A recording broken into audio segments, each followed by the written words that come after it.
પ્રભુ ઈસુ ખ્રિસ્તના નામમાં આપ સર્વને પ્રેમી સલામ. ગીતશાસ્ત્ર 42 એની પહેલી બીજી કલમમાં ગીત કરતા આ પ્રમાણે લખે છે કે જેમ પાણીના નાળાને માટે હરણ તલપે છે, તેમ હે ઈશ્વર તમારે માટે મારો આત્મા તલપે છે. ઈશ્વર, હા, જીવતા ઈશ્વરને માટે મારો આત્મા તલપે છે. હું ક્યારે ઈશ્વરની આગળ હાજર થઈશ? ગીતશાસ્ત્ર 63ની શરૂઆતમાં પણ આપણે જોયું તે પ્રમાણે સૂકા અને પાણીની અછતવાળા એવા યહૂદિયાના અરણ્યમાં પોતાનો જીવ બચાવવા આશરો લેનાર દાઉદ ભક્ત, જે ઈશ્વરના પવિત્ર સ્થાનથી દૂર હતો, તે પણ ઈશ્વરની હાજરી અને સંગત માટે તલપી રહ્યો હતો, ઝંખી રહ્યો હતો. પણ છેવટે તેની આ ઝંખના ઈશ્વર સ્તુતિમાં ફેરવાઈ જાય છે, કેમ કે મરણની બીક તેનામાંથી દૂર થઈ ગઈ હતી અને હવે દાઉદે દ્રઢ મને ઠરાવ કરી લીધો હતો કે પરિસ્થિતિ ગમે તેવી હોય પણ તે જીવનના છેલ્લા શ્વાસ સુધી ઈશ્વરના પક્ષમાં રહીને ઈશ્વરનો મહિમા પ્રગટ કરતો રહેશે.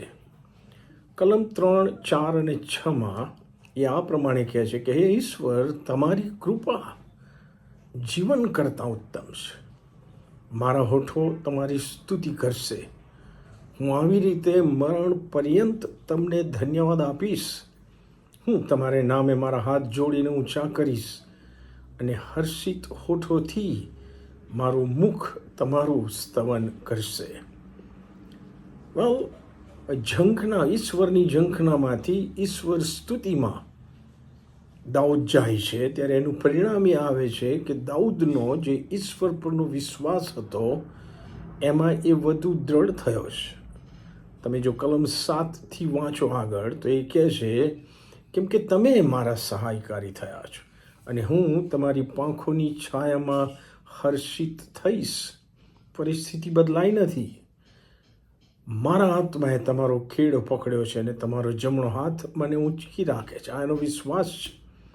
પણ જેઓ મારા આત્માનો નાશ કરવા મથે છે, તેઓ ધરતીની ઊંડી ખાઈઓમાં પડશે. તેઓ તલવારને સ્વાધીન થશે. તેઓ શિયાળોનું ભક્ષ થઈ જશે.